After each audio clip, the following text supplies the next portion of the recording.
Welcome to the Smart Thinking Podcast. This is my dad, Ted.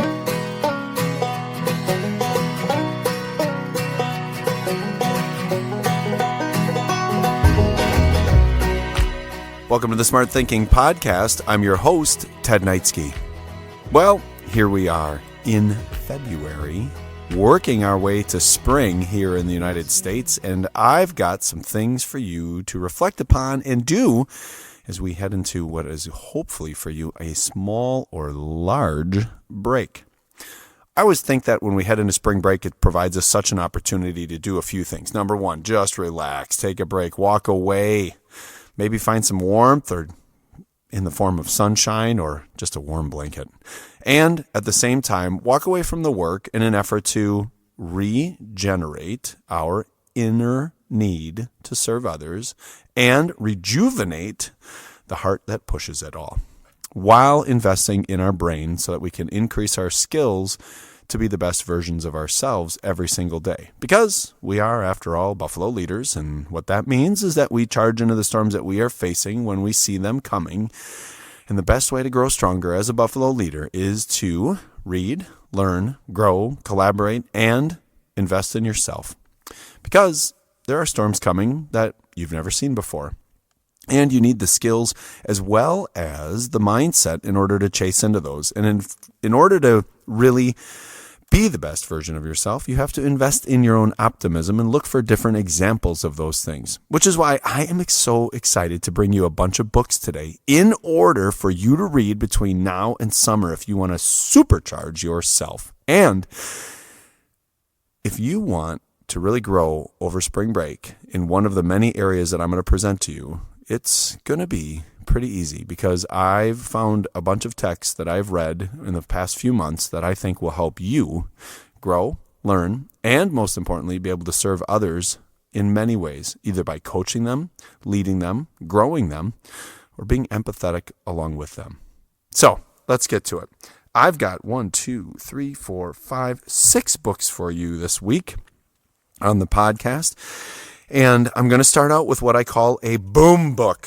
Yeah, a boom book. What I mean by that is it's a book where like every other page I'm going to myself, boom, I love that. Boom, I needed that. Boom, others need that. There are 37 chapters in this book. And now before you freak out and think it's like a 6,000 page text, it's not. Instead, what it is it's 37 short chapters, all immediately applicable. And this is the type of book where I let it sit next to my bed. I'll be reading another text and I'll think to myself, all right, before I fall asleep, I'm going to frame my mind around some advice from Greg. Now, Greg Harden is the author of the text. He's going to be on the podcast here in the next few weeks, but his book is called Stay Sane in an Insane World. I think I've quoted him a few times in past podcasts, but his book is fantastic, and it's a need to read for leaders, for coaches, and for kids. And the reason is it is just filled with mindset booms. Like, ooh, I wish I'd have thought of that. Ooh, the next time I come upon this, I'm going to be able to frame it in a different way.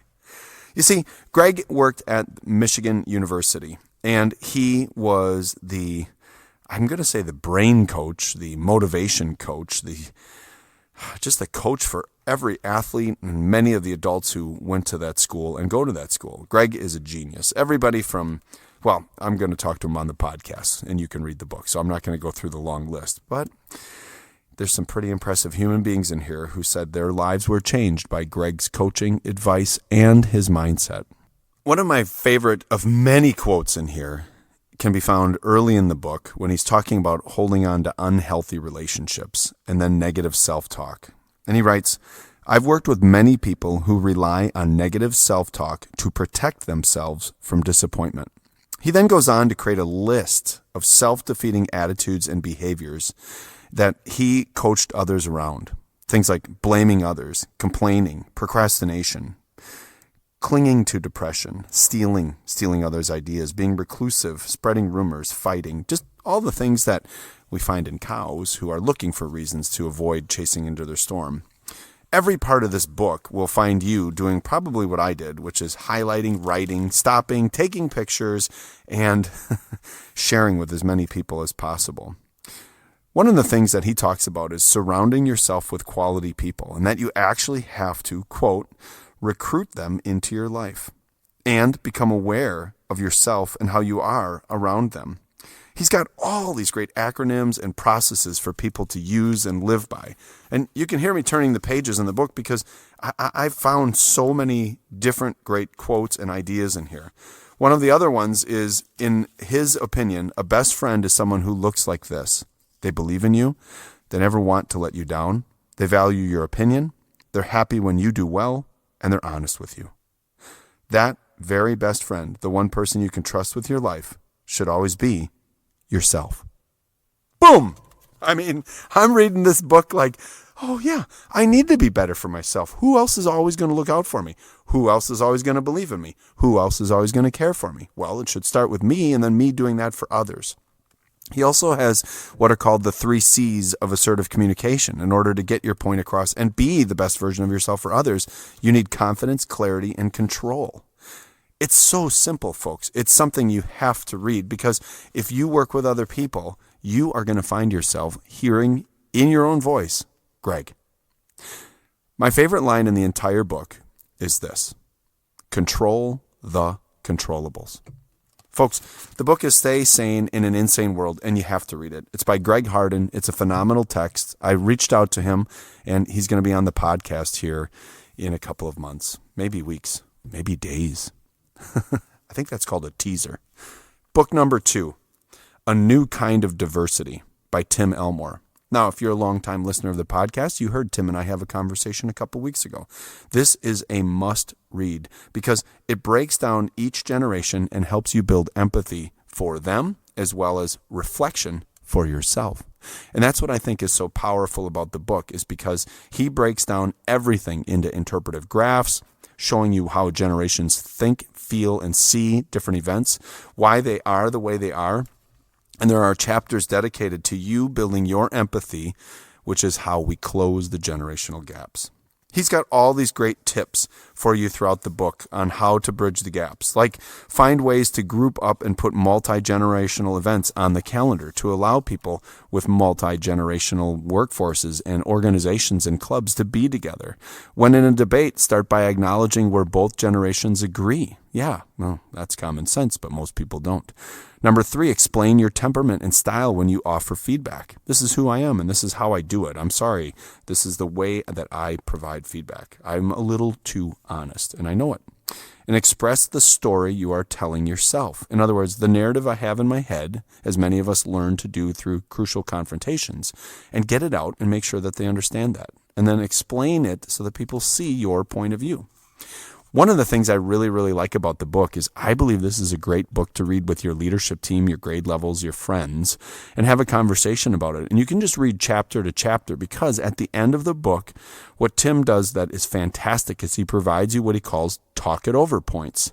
4 or 5 questions at the end of every chapter that allow you to actually have a conversation. I think it's a phenomenal text to bring people together, especially if you are running out professional development and trying to build empathy for the different generations of which that you work with and lead, including the kids who are currently in classrooms. One of the favorite tips is actually the name of the chapter for chapter 9, which is the beginning of part 3 of his book called Bridge the Gap. And the chapter is just titled, Life is About Managing Preferences, Tensions, and Expectations. He then goes in to talk about that there's actually a mathematical formula. Preferences, expectations, and requirement equal tensions. Different experiences lead to unique expectations lead to ongoing tension, and tensions are something to manage, not solve. I'm telling you, you're going to read his book. You're going to find yourself in situations. You're going to look across the table at your friends if you're reading it along with them, and you're going to say to yourself, like, this is one of our core problems, and we just have to share the narratives in our head and close these gaps. We can do this. The other piece that I also really appreciate is that Tim's got an educational background, and he really understands both what's going on at the elementary, secondary, middle level, as well as the collegiate level and the technical school levels, because he talks about what we need to do is formalize SEL practices for adults. Yeah, social emotional learning for adults. And he goes into a whole piece on this. And one of my favorite things he says in here is SEL social emotional learning, is how people learn to understand and manage emotions, set goals, show empathy for others, establish positive relationships, and make reasonable decisions. Yes. And he says there's 5 ways we do that. Number 1, with self-awareness. Number 2, with self-management. Number 3, with social awareness. Number 4, with relationship skills. And number 5, with responsible decision-making. All of which, if we never talk about, falls back into the category which we've talked about many times on this podcast, and that's that an unspoken expectation can never be met. So, using SEL with adults is something that we need to start to do. Again, the book is called A New Kind of Diversity by Tim Elmore. It's about generational gaps and differences. However, at the end of the day, at the end of the book, it's kind of a common sense guide to being a great leader, colleague, son or daughter, and servant to others. All right, book number 3. This one here is a book that I put more ink in it than I think the publisher did, because every single page I found myself going, oh. Now, one of the reasons I really, really love the book is because I also really, really love music. And one of my favorite genres is jazz. And the book is called Yes to the Mess. And it's by Frank Barrett. It's a book that's written about how we can use the principles of jazz to be better leaders for others.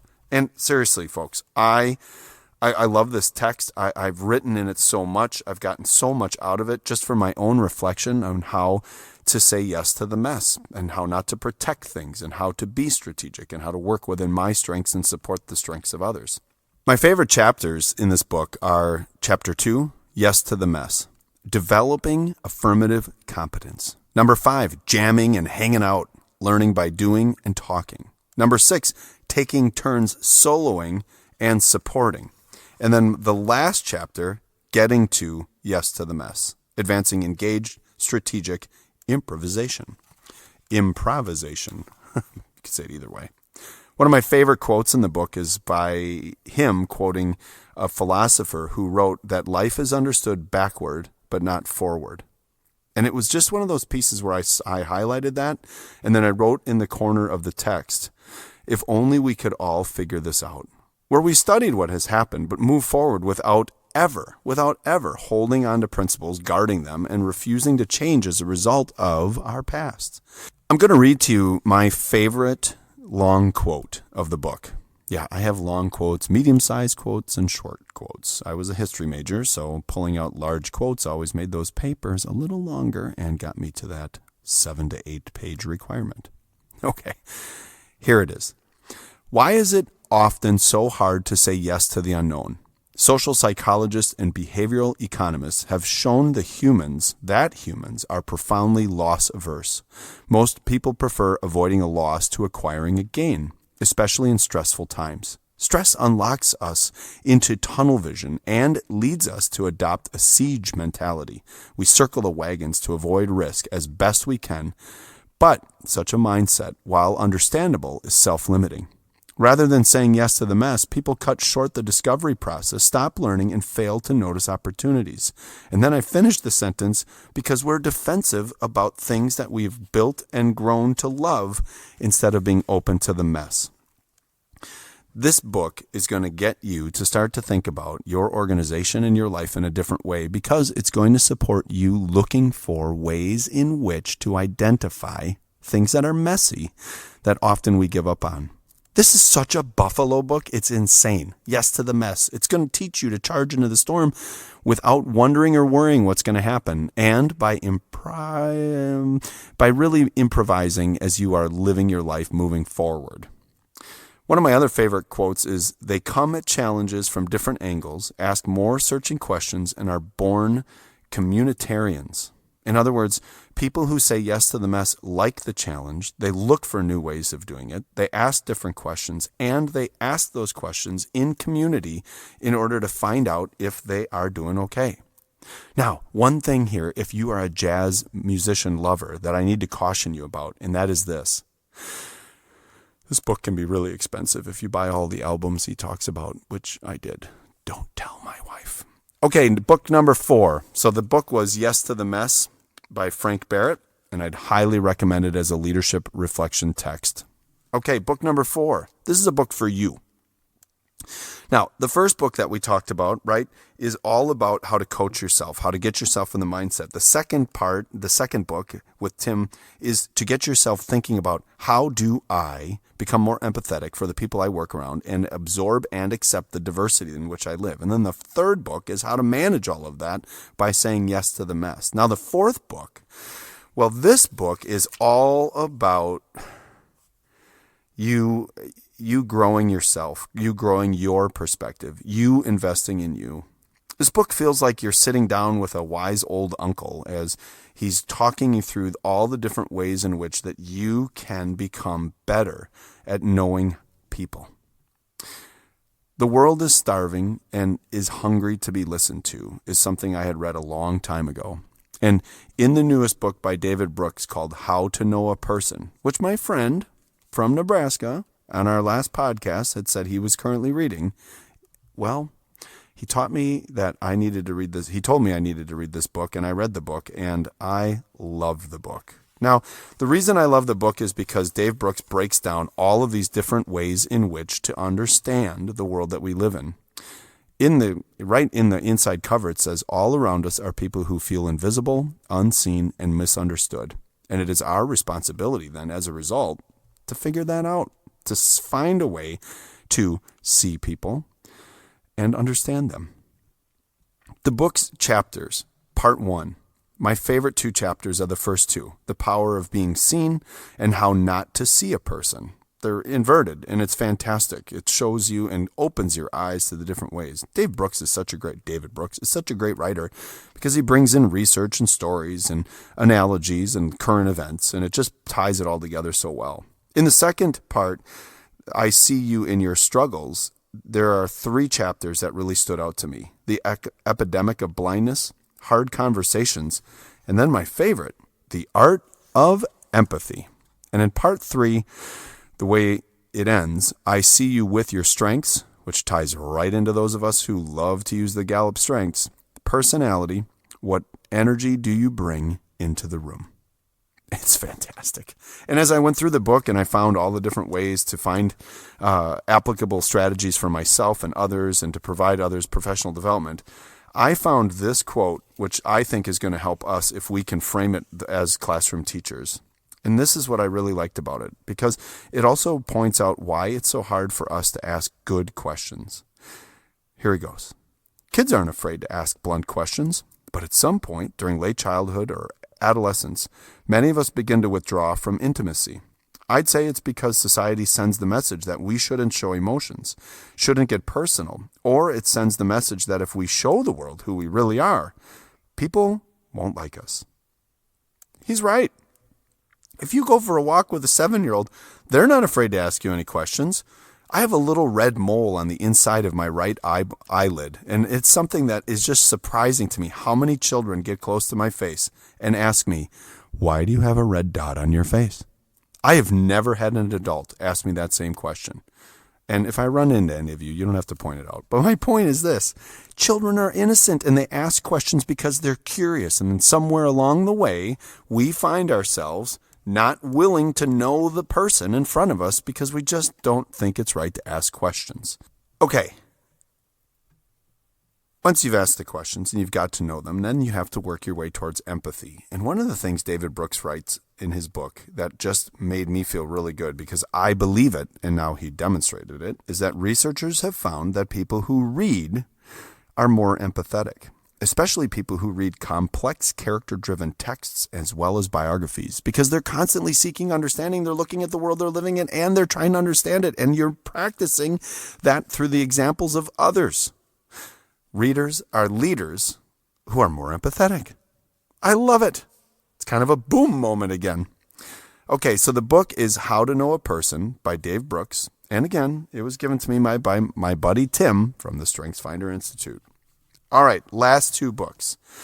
Now, I normally don't refer to fiction books with you, but I was with my brother Tom the other day, and he was talking about all the books he was reading. And we usually go back and forth, like, what are you reading and what's this? And my brother Tom takes a lot of book samples from my mom. And my mom is an avid reader, like a hungry reader, 4 or 5 books a week. She's on her local library board because I think that gets her into the new books quicker than other people. But after my brother finished telling me a book about an octopus, he then went in and told me about this book called The Little Liar. He said, "Ted, you need to read this." I sat down and I read it in a day. So without even wondering, I went onto my Amazon app and ordered the book, and by the time I got home the next day, there it was. It's phenomenal. It's a young, honest, and innocent boy who's tricked into a life of deceit. And it takes you from the 1940s during World War II in Greece all the way through this young character's name named Nico. And I don't even want to tell you anything about the story. I just want you to read the book. It's by the same guy who wrote Tuesdays with Morrie, Mitch Albom, and it's just fantastic. And what I really love about it is what it says right in the beginning. The Little Liar is, at its very best, a great book, narrated by the voice of truth itself. It is a timeless tale of the harm we inflict with our deceits and the power of love to inspire forgiveness and, ultimately, to redeem us. It's a book that talks about the unforgettable story of truths and lies, and it's set during the Holocaust. You've got to read it. It's a fantastic text. It will build your empathy. It will make you reflect. It'll get you thinking about how people interact with you. It'll help you understand the motivations of certain people around you. And more importantly, it'll make you better. Okay. The last time I had offered some books, 5 books for fall earlier in the year, I received more emails than ever before because I had referred to a children's book. That made me really start to think, if they like children's books that much, I am more than happy to look for them. While out of the season of life to read these books, it doesn't mean I'm out of the season of life to look for these books. So, over the holidays, every time we went to a little shop, because we always shop local, I kept finding myself going over into the children's section and looking for books. And then I found this book, a book by Kobi Yamada. The book is called Maybe, and you have to get it. It warmed my heart as I stood there in the store. I bought a ton of copies. I've been giving them to people all the time, and I would ask you to get a copy for yourself, just to read out loud to adults who are wondering if they matter, especially to read to children, and it should be a tale read every single night to someone you love who is young. The book again is called Maybe. It's got a cute little person on it and a little pig that follows around the main character, but it's really a story about you and how much you matter. Because, as it says in the book, you are the only you there will ever be or ever will be. You have much to offer. You matter. And maybe, and that's what I love about the book, is that every statement is maybe. Maybe you will help others to see the beauty in each day. Maybe you will speak up for those who can't speak for themselves. Maybe you have no idea just how good you really can be. And maybe you don't know how much you matter. But maybe, just maybe, the world has been waiting centuries for someone exactly like you. Get the book. I'm telling you, the opportunity to read those or just put those statements out daily, the opportunity to take those teachable moments that this book offers, just like the Matthew McConaughey book did last time, it's fantastic. I love the text. I actually bought the little stuffed pig that came with the book. Okay. Those are the books for this winter for you to buy as you read into spring, and I'll have more by summer. But those texts in order should be read. You should purchase them. I always get this email. All right, Ted, that's a lot of books. I'm not a big reader. Which one should I definitely read? Well, here we go. If I were a leader of other people, like in the hierarchy, I would definitely read Yes to the Mess. If I was someone who was struggling with the ability to motivate others or even myself sometimes, I would read Greg Harden's book. I would definitely, without question, read the text, Stay Sane in an Insane World, just so you can coach yourself. If I were a younger teacher or an older teacher or someone who was struggling with working with my team, I would definitely read A New Kind of Diversity by Tim Elmore to try to understand the empathy that we need to use to close the gaps between each other. And not just because of our age, because of our differences. If I were only going to buy one of these books, I would buy the children's book Maybe. I'd put it on the edge of my desk, the edge of my world, and I would make sure that everybody who walked in, if I had 5 minutes and I was running late, I'd say, hey, read this book. I'll be right back. My favorite book of all of them, if I were going to be sitting on a beach or by a pool and I needed some motivation and to have a better understanding of what great problems I've actually lived through in my life, is I would read A Little Liar.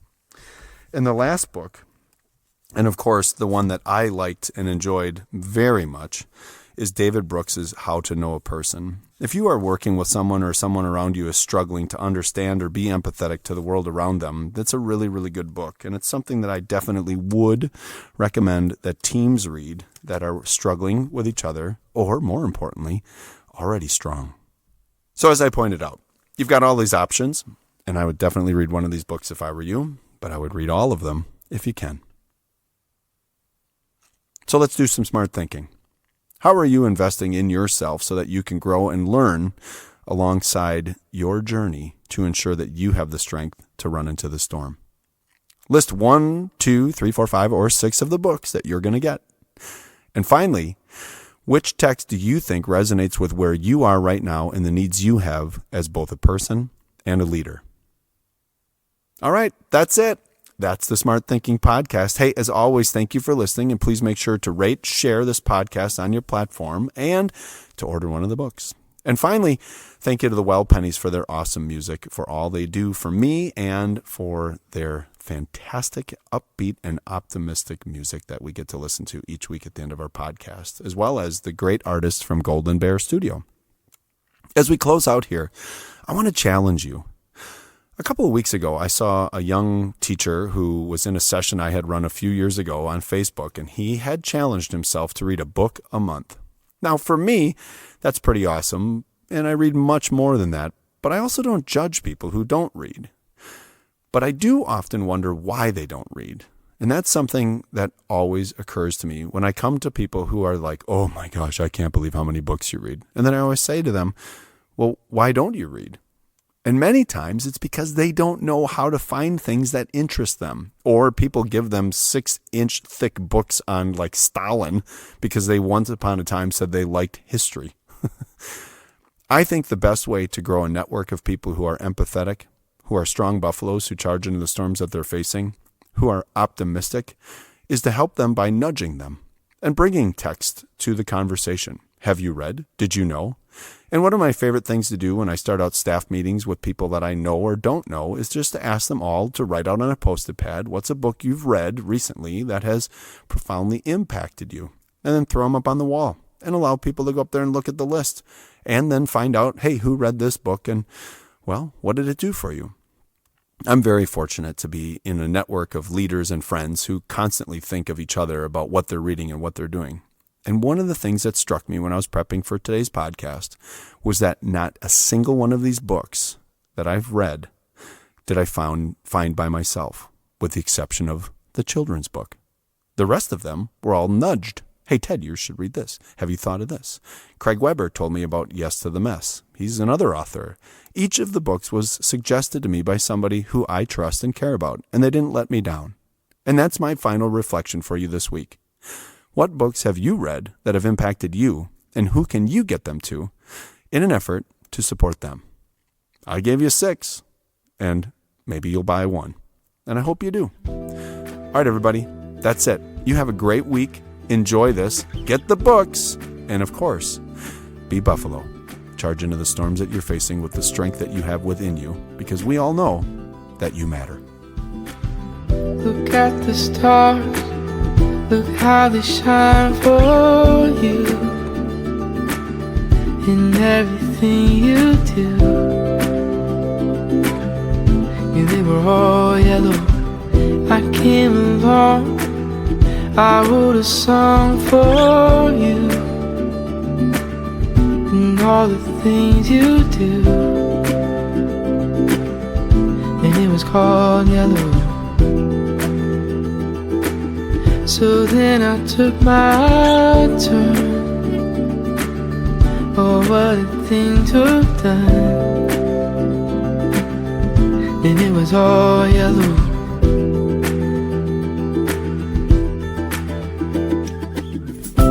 Your skin, oh yeah, your skin and bones turn into something beautiful. You know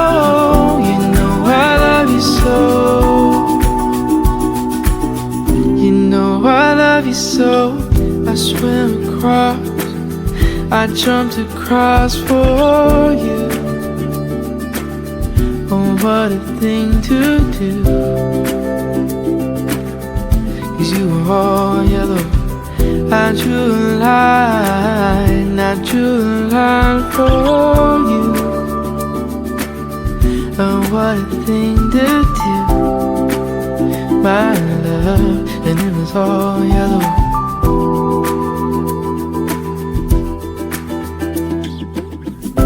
Your skin, oh yeah, your skin and bones turn into something beautiful.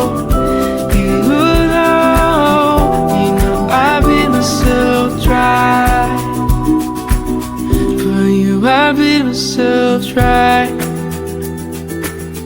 Look how they shine for you. Look how they shine for you. Look how they shine for. Look how they shine for you. Oh, look how they shine for you. Look how they shine. Look at the stars. Look how they shine for you. And all the things that you do.